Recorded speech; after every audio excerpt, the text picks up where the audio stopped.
ৰেকি third লেভেলত আমি আৰু এটা চিম্বল পাম, সেইটো হ'ল দাই কো মিয় বা দাই কো মিয়।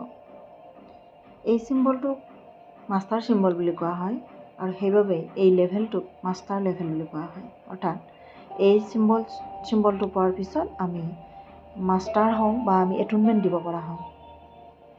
এইটো মষ্ট চেক্ৰেট চিম্বল ৰেকিৰ, অৰ্থাৎ ভগৱানৰ লগত ই আমাক বেছিকৈ সংযুক্ত কৰে, ভগৱানৰ বেছি ওচৰত থাকে বা ওচৰত পাওঁ আমি।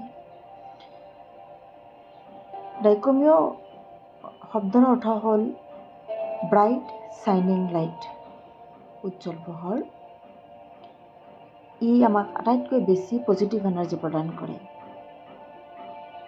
হাইয়েষ্ট ভাইব্ৰেশ্যন থকা চিম্বল এইটো। এই চিম্বলটোৱে আমাৰ অৰা, চক্ৰ আৰু ইভেন চ'ল হিল কৰে, আত্মাকো হিল কৰে, অৰা হিল কৰে, চক্ৰ হিল কৰে। এই চিম্বলটো আমাক এচিভ কৰাই উইজডম, এনলাইটমেণ্ট, পজিটিভ এনাৰ্জি এইবোৰ আমাক প্ৰদান কৰে।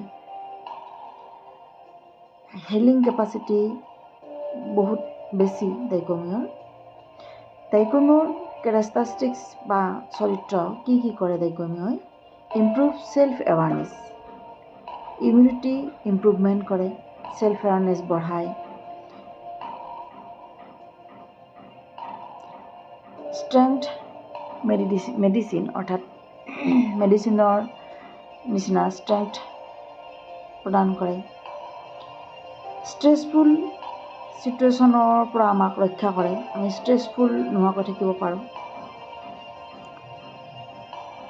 হেল্প ইন ৰিয়েলাইজেশ্যন ডিভাইন অৰ্থাৎ ডিভাইনক বুজি পোৱাত সহায় কৰে, increase the power of intuition power বঢ়ায়, আত্মজ্ঞান বঢ়ায়, হিলছ কৰ্মবোৰ হিল কৰে। আমি জানি নাজানি যিবোৰ ভুল কৰোঁ সেই কৰ্মবোৰ আমাক দাই কো মিয়ই কৰ্মবোৰ হিল কৰিব পাৰে।